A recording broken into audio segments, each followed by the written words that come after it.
Hello everyone and welcome back to Painting with Martin. Today we're going to paint French Army Infantry World War II Infantry, and it's from Bolt Actions, the Bolt Action system, which is from Warlord Games. And this is a 28mm game system, and I was fortunate enough to meet Warlord Games at Essen Spiel about a month ago. And they gave this to me, and these are actually brand new. It was just released, and you can buy them straight off Warlord Games on their website. And I'm going to show you how to paint the French infantry, as it's seen here. When you open the box like this, you will see a sprue looking like this. It's unassembled, which means that you need to glue them together. I recommend using a glue like this, Loctite Super Glue Precision Pen. Works really great. It's really easy. But before you start doing that, I recommend that you wash this sprue, the whole sprue, or all the sprues, in lukewarm water with some dishwasher soap. Leave it to dry, and then you prime the entire sprue like I've done here, because normally this is already primed. And you prime it, the whole sprue, and in either a black or a grey primer of your choice. It's going to make it much easier. Then you just take a hobby knife, take it out, and assemble it. It looks really daunting and really complicated, but it's really fun and easy. I had a great time doing these things. I'm going to adjust the camera now, and I'm going to show you what the figure looks like when it's almost done. So you're aiming to get something like this, but this is a fortress troop. I'm going to show you how to paint the colonial troop. The colonial troops came from French, Morocco, Algeria and Tunisia, and they were fierce fighters. They're one of the best fighters in the French army.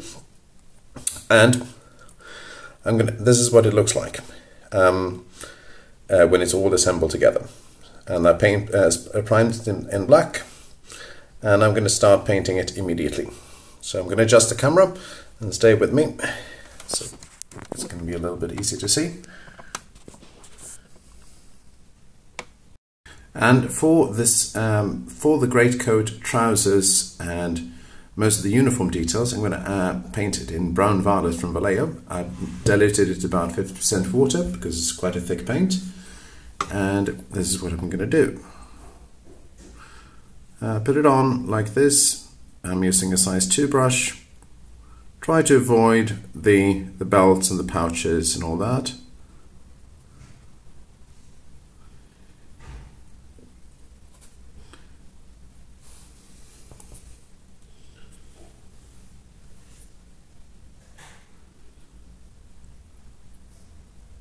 You also want to avoid painting the skin and the backpack, as well as the shoes.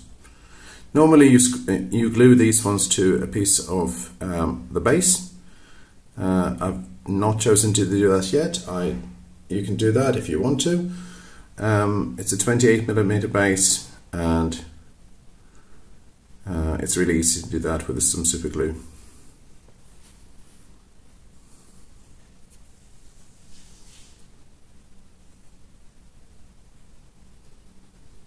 So this will give you a basic idea of how to paint the uniform. So after it's fully painted, it's going to look something like this. And I recommend painting one, even 2 coats, because sometimes the paint doesn't cover all of it. Now for the boots, as well as the facial and hand details, I'm chosen to paint it in chocolate brown. I've chosen the skin to paint it like this because painting over direct skin colors such as flat flesh over black primer is not really a good idea. So you need something to cover the black primer first, and then you can apply a lighter color. So with this, I'm going to paint the boots. I'm starting with the boots first. Make sure that you clean your brush in between everything. And it's fairly straightforward. Just put the paint on and watch your figure come to life. And if you're just starting out painting miniatures, Warlord Games, especially Bolt Action, is a great way to start because the details are great. you get clearly the hang of it really easily. And if you follow my step-to-step guide here, you'll find out that having painted figures on the table is a lot more fun when you're playing compared to having non-painted ones. Okay, that's the boots, and let's go over to paint those details of the hands. And if you make mistakes here, and I make mistakes often, don't worry, we're gonna cover those up in a bit as we go along. Now I'm going to cover the face.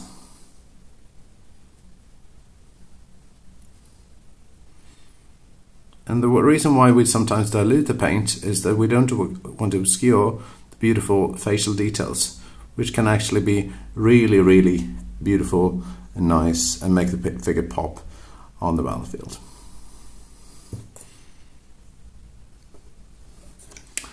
Alright, that's what it looks like. Now we're going to turn our attention to the what we call here is the gas mask canister, and the gas mask canister is going to be painted using a paint called German Camo Beige.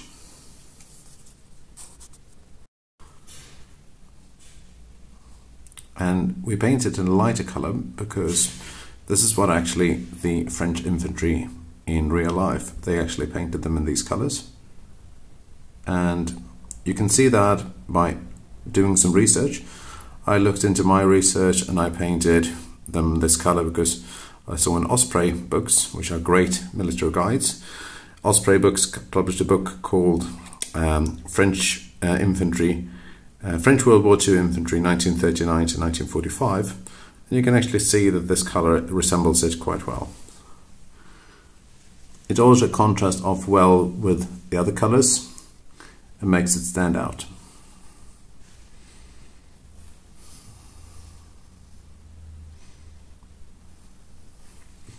When it comes to the backpack, see if I can move it up here a little bit so you can see. When it comes to the backpack, I'm cleaning my brush in a pot of a jar of water when I have nearby here. When it comes to the backpack, I've chosen to paint it in a color called Khaki Grey from Vallejo. So you can see I'm mostly using Vallejo Paints now, but if you have Citadel, there's great conversion charts available online. I'm going to turn this, put this one down for a second, and I'm going to apply this one neat, because Khaki Grey is quite a fluid color.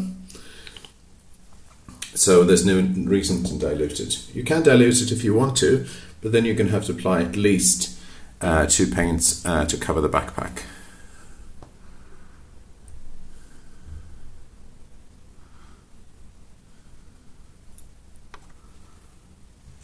And the top side as well.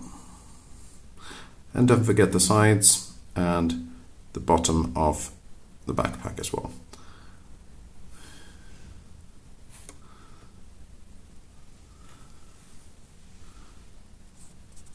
So this is what it will look like when it's done. We're now going to turn our attention to the belts and some of the pouches. And I've chosen to use a color from Vallejo called red leather. And I'm switching to another brush. Before I used a size 2 brush, now I'm using size 0, so I can actually get those details behind the rifle. Can be a little bit tricky getting to these, but if you apply it in very small amounts of paint on the brush, you can actually get the hang of it really quickly.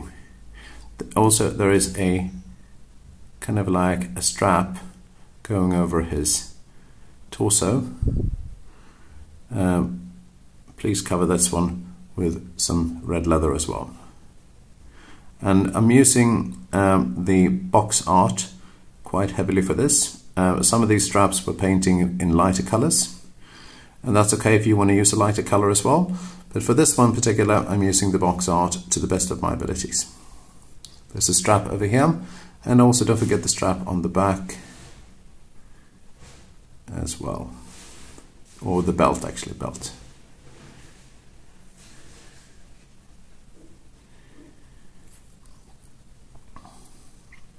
Now if you can't reach past the miniature, don't worry, try to angle the miniature like I'm doing here, and try to get those details behind the arms and next to the bayonet.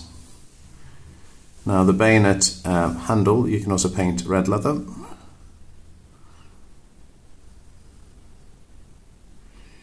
And as well as the strap for, or rifle, actually I think it's called a rifle sling.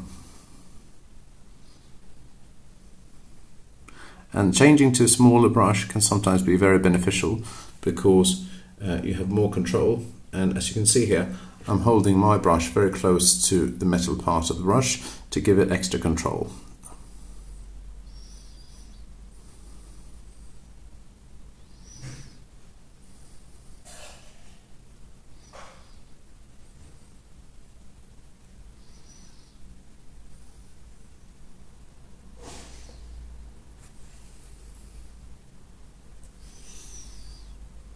And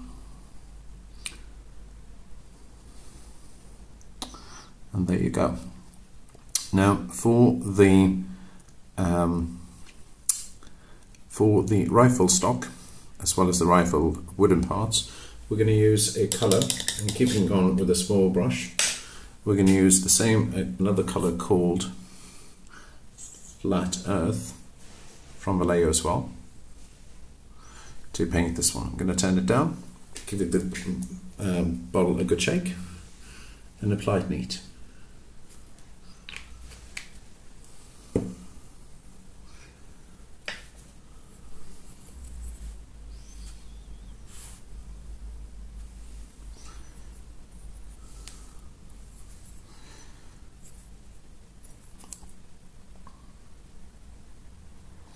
Sometimes two covers are needed, so apply two covers if needed as you see fit.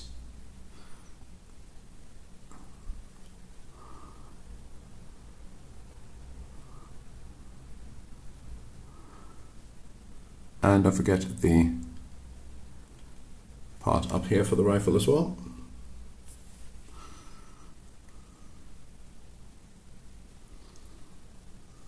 As well as in the middle. Turning around the figure and apply it on the other side as well. As well as underneath it. Taking great care not to touch the uniform details.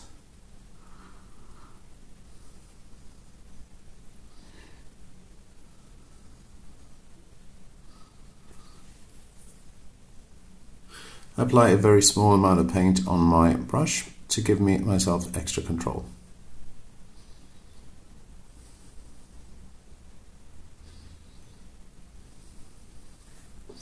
Turning it around to paint the inner side of the stock.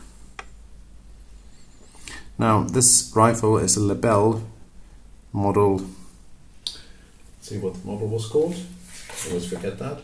It's a Lebel Bertie, a modern 1907-15 rifle, but Bolt Action is one of the best games into offering you choices, because if you don't like this figure to have a rifle, you can give him a machine gun, or a submachine gun, or just a pistol.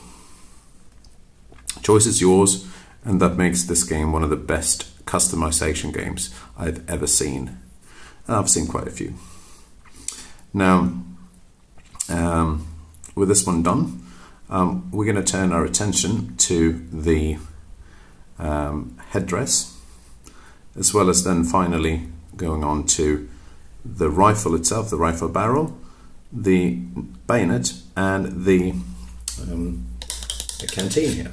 The canteen here is going to be painted Russian uniform, also from Vallejo. I'm going to put this one down, give it a good shake, and apply Russian uniform to this one. Applying it neat.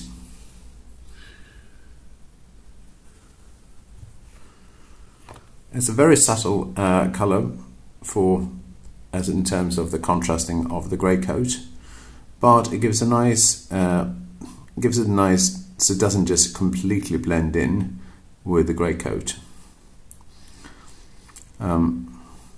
make sure you cover all the sides of it like this. Now that's the canteen. Let's turn our attention to the bayonet as well as the rifle part. For that I'm using a colour called Natural Steel from Vallejo. Again, give it a good shake, make sure the pigments don't stay in the bottom of the bottle, because that can actually happen sometimes with these colours. And now we're going to cover the bayonet with this steel colour. And don't forget the pommel of the bayonet if you can, as well as the sides. Then we'll go over the rifle, and now it's starting to look like an actual rifle. Turning it to the top and painting it one line with your brush. Don't forget the part where you actually put the magazine and everything. Now the Lebel rifle was in use, even though it was came into effect in World War I, it was in use in World War II as well.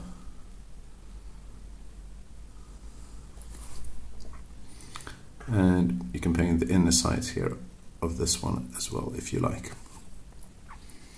Now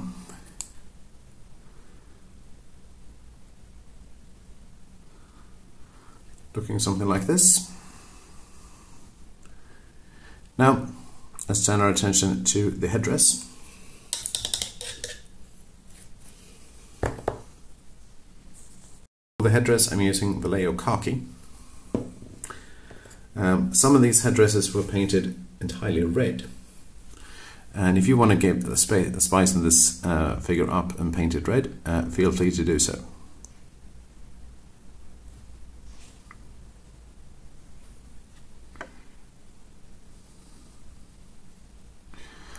But I think with this one I'm playing it neat, taking great care not to actually touch the face.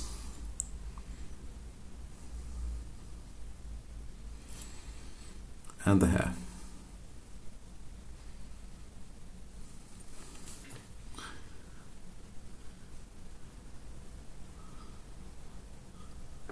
Applying even coverage.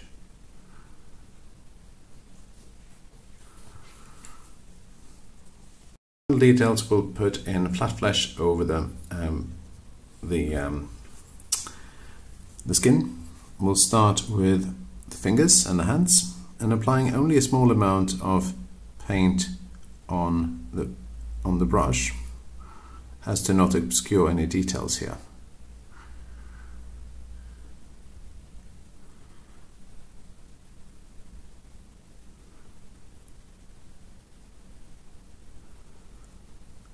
And the face goes as well.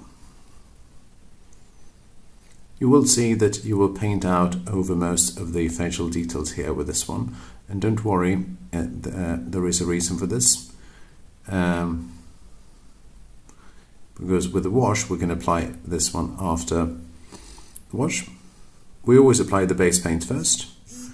That was my watch telling me that I probably have to stand up soon. And with the wash, those facial details will come to life.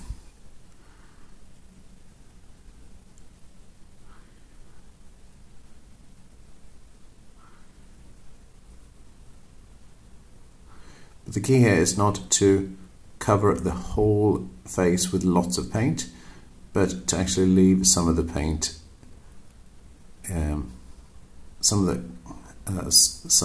you leave some paint on the bristles left.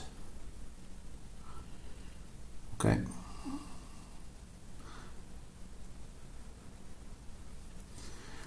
And there we have it. Now we are ready to actually put on what we call the wash. And we're going to show you what the wash is. Oh, sorry, I dropped this one. The wash is a very thin paint. Hard to know if you can explain it like this. Some people like to call it a shade. And That means you cover the entire uniform figures with Agrax Earthshade, which is Citadel. You can also apply sepia wash from Vallejo if you like. You give it a good shake and apply it over the whole uniform details. You apply it neat, and I'll show you how to do this, including the belts and the pouches. And you want to make sure that it pools in the recesses, but not in the flat open areas. So if it pulls too much on the flat areas, like this one perhaps, I'll take a damp brush and then I simply move the paint along so I get the nice coverage that I want.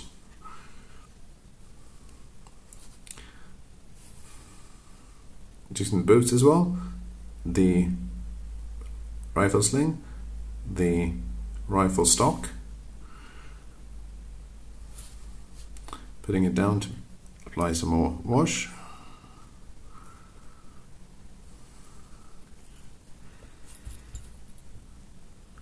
And this gives it shadow, definition, and really makes the figure stand out a little bit more.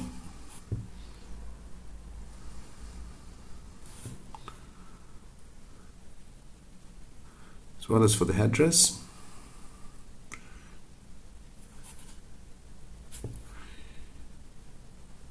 And don't forget some more over here that you cover. You can easily see what you miss and what you don't.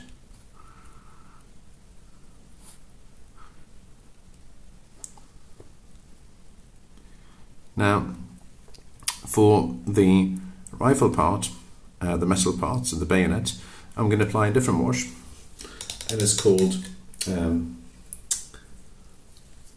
Oil or black wash. Nuln Oil from Citadel or black wash from Vallejo. It only gives a very subtle effect. Make sure that this one doesn't pool over the black and the brown areas we already covered. So you can use a smaller brush for this one if you like. But just make sure that the steel part doesn't shine too much. Alright. When this one is done, the final part is to put over some flesh wash. For the flesh wash, I'm using something called Reikland Fleshshade from Citadel. And apply this one neat over all the flesh areas. And you will see, oops, why I do that. It gives it more shadow, and if you feel it's too much, again, just take a damp brush and move it along, like I do here. The hair is not to pool in the eye sockets, ears and mouth, and not in the other areas.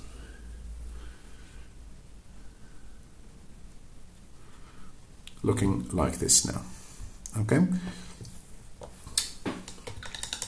When the wash is dry,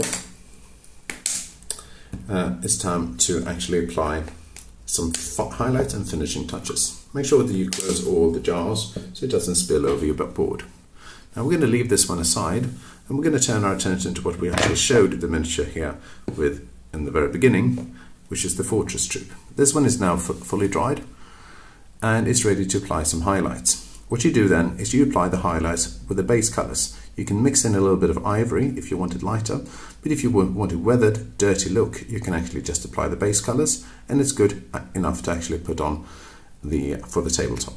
So what we're going to do right now, we're going to turn our attention to the backpack, and I'm going to show you a technique now that I really enjoy, and it's called dry brushing. Dry brushing, you use an old brush or a specific dry brush that I have here. This one is from Warlord Paints.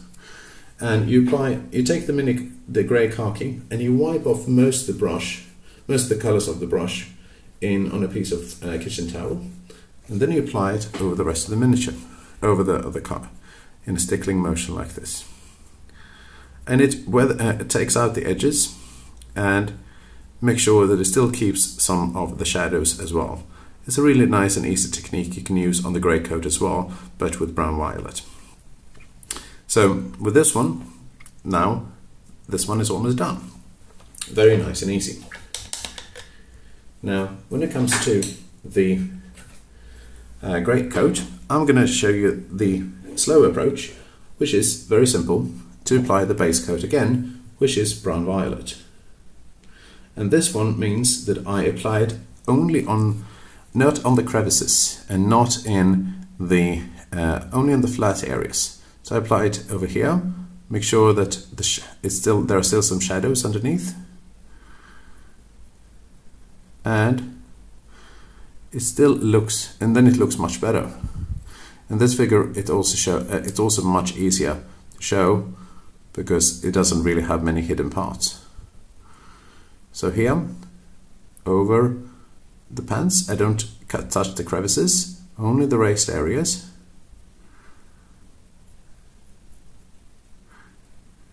As well as the uniform details, I can actually put on the, where you put the unit ranks, as well as on the sleeves. Turning it around, I did the same thing for the back of the sleeves. As you can see, it's a very subtle look, but it really makes the unit really highlight. And that's the aim of the highlight.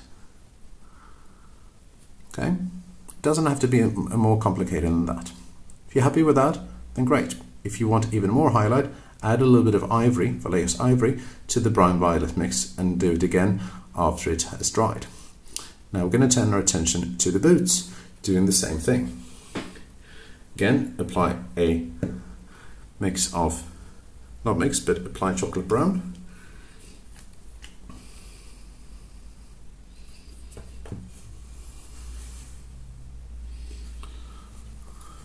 And chocolate brown again, going over the raised areas,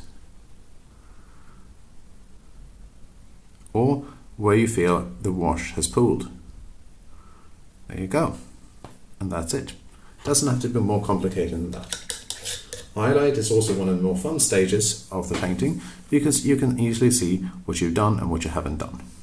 Now for the gas mask canister or gas mask bag, again, same original color, German camo beige, and move over the raised areas, leaving some shadows in between.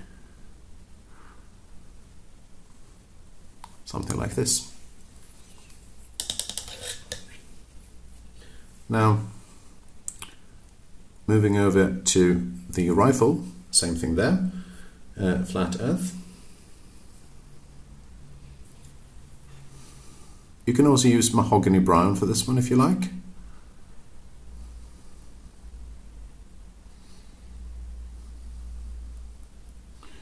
I usually like to say, where the sun doesn't shine on the miniature, there's no point of actually adding highlight, because there's no sun there going anyways.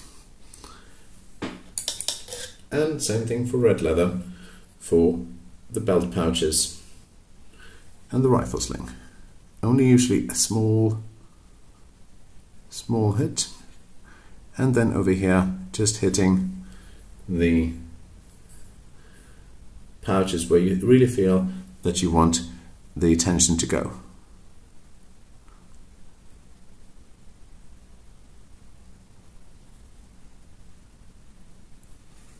Turn it around.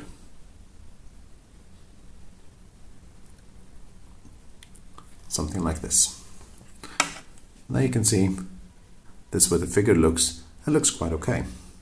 Something that I feel right now is that is missing is also the small details that is really shown. This is French Infantry. And French Infantry had a small sliver of red, like leather sewn into their backpacks. So you can actually put this over here, on this part here. You can see that that's actually significant, adds a small detail that is really nice to look at. You can do the same thing for the gas mask canister or gas mask bag. Something like this. Now, I'm going to turn our attention to the canteen. Again, reapplication of the Russian uniform.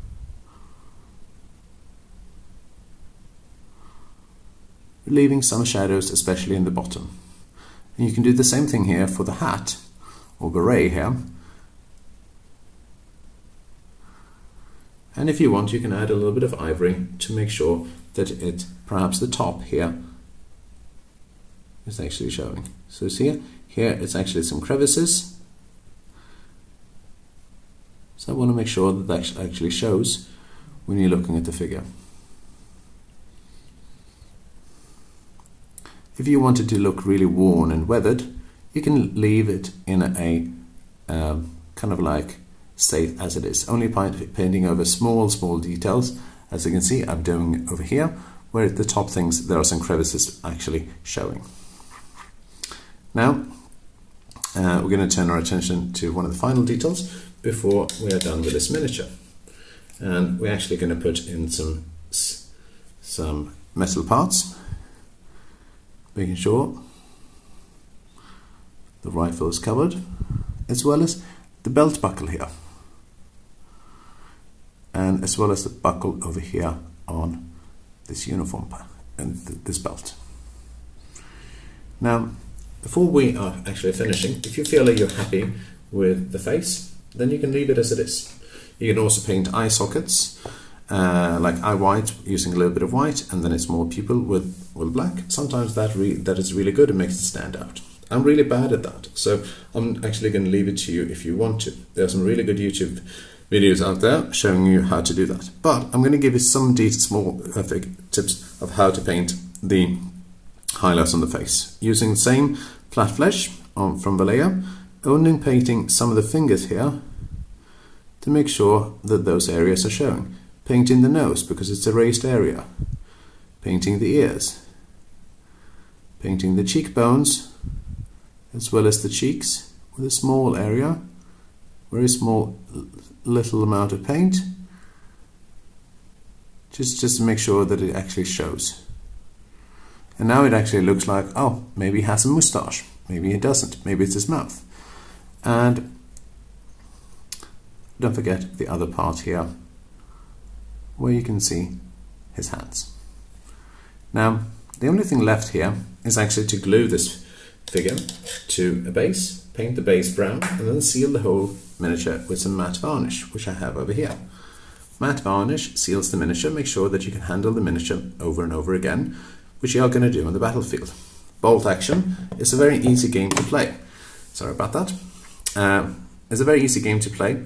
You put all your command dice in the dice bag, and then you draw the command dice when it's your turn, one of them, and if it's yours, you can take your action. If it's an opponent, it's an opponent's action. Each of you have the same number of command dice in your bag. Then if you go to attack, they roll your dice, depending on how many figures you have or what weapon you're shooting, and you hit on 3, 4, 5 and 6. Now it's very easy, and the rules are very, very easy to actually get into, and they haven't changed much in the past 10 years or something. So bolt action is a great system for you to get into. Now if you like this video, I would really appreciate it if you can actually hit the subscribe button below.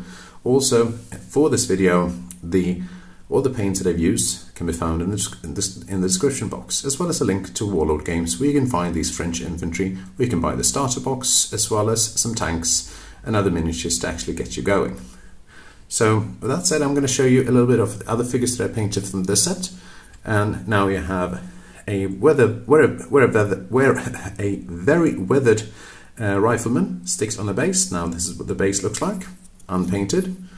And you also have the VB rifle launcher, which is also really interesting, because this rifle launcher was still in use up until the 1990s for riot control. So a World War I and World War II rifle launcher still in use almost 50 years later. Quite impressive. Now you can also see that these helmets are from the model 26 Adrien helmet, and they actually tested these helmets, compared them to modern helmets, and the blast damage for an overhead blast was actually better in this helmet compared to modern combat helmet, which is actually something to say, that it's considering it's a model 1926 helmet. So I really appreciate you. Thank you for watching this video, and I hope to see you next time and see you on the battlefield. Thank you very much for watching.